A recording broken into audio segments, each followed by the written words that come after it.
Hello again, everybody. It's Harry Boxer, the Technical Trader. It's Thursday, August the 11th. These are the charts of the day. Market continues this tremendous volatility with a gain of up to almost 570 points at one point today, although they did back off 150 points in the last 20 minutes. They still were up 423 today. And a lot of stocks snapped back. I was just going to show you a few examples of some that had particularly strong gains. If you look at A123 Systems, which we recommended today, stock popped 45% on 14 million shares today. That's some significant news. You can see where it went right to the 20-day moving average and the lateral price resistance closed right there. You can get an extension that targets are 565 and then 650. There's going to be a ton of resistance around that 565 though.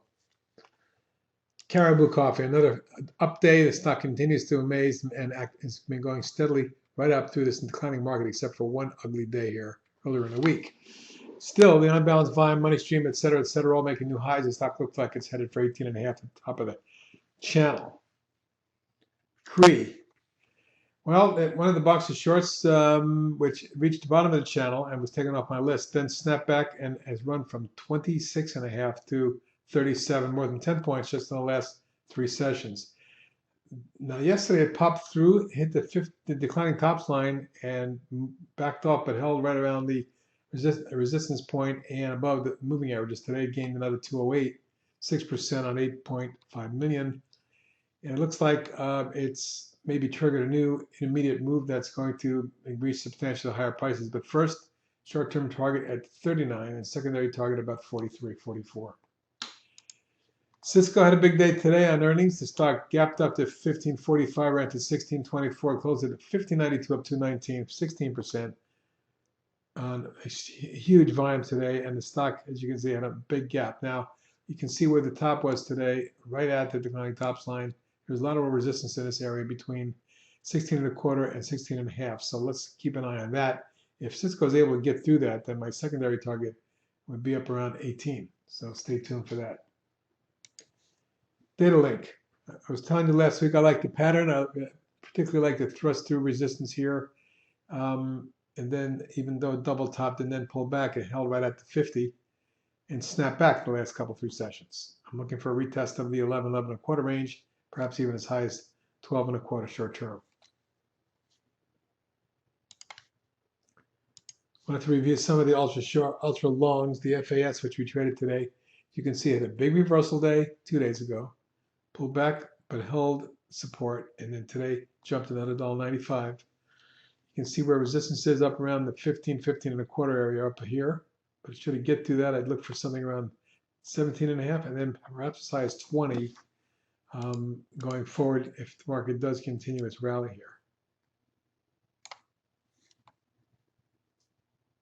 IDCC continues to develop nicely with the big thrust in July, and the pullback here being rather orderly. 3 days ago it popped. Yesterday it pulled back slightly, but today back up again, moving 4 points off, moving 6 points off the low at one point, but closing up 4 points off the low, up $1.63. Still a reversal day of a positive nature, and if we can get up and through yesterday's high at 75 or so, this thing could really accelerate. Now I'd look for something to retest the low 80s where the stock spiked up to in July. That's my short-term target. Jazz Pharmaceuticals continues to act well, not only long-term but short-term. You can see the nice trend over the last year. Stock got some profit taking during the market pullback, but snapped right back from 31.5 up to 39, up to 40 today at one point. We noted that the other day. I'm looking for a short-term move back to retest the 43 area, perhaps even as high as mid to high 40s if the market continues to rally. Java holding, not quite as strong as Caribou today, but you can see it has been moving up steadily. It is now back to lateral price resistance and moving average resistance. We need to thrust through this zone and test the 23-24 area right across here.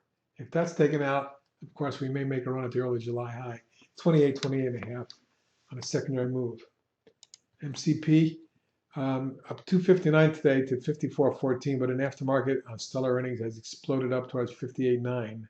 So tomorrow it should gap. I would not be shocked to see this run into the low to mid 60s to test that 65 range right here, which is key resistance. But if you look at the overall structure, it looks to me like after coming down from the mid 70s to the mid 40s, the stock bounced and pulled back and retested, and now it's coming on again. need to make sure it stays above the opening gap tomorrow. That would be key. Mitek, really like the way this is acting, not only from the longer term standpoint, beautiful chart, and I would not be shocked to see this in the mid-teens, maybe high teens, on an intermediate basis, longer term basis in the mid-20s. But for right now, Mitek needs to get up and through the 10, 15, 20 zone, this double top, and if it gets there, look for a move to about 12, my short-term target for Mitek. MRGE merge had a significant day, and we put it on our swing trade list. You can see this beautiful parallel channel calls for a move to about 7.5, 3/4. Maybe as high as 8, but I'm looking for 7 3/4 short term. As today, a key price volume surge occurred, 3.1 million traded. The stock was up 46 cents or about 8% and broke out above this double top from May here. So let's see if we can get this to extend to the top of the channel around 7 3/4.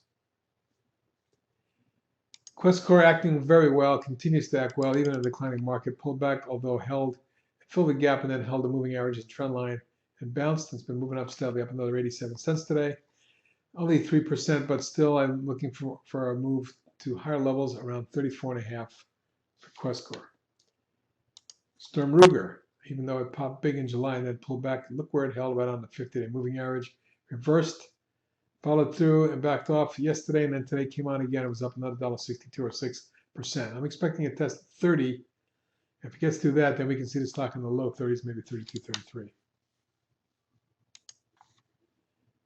Another ultra long TNA today reversed. You can see where it's similar to the FAS.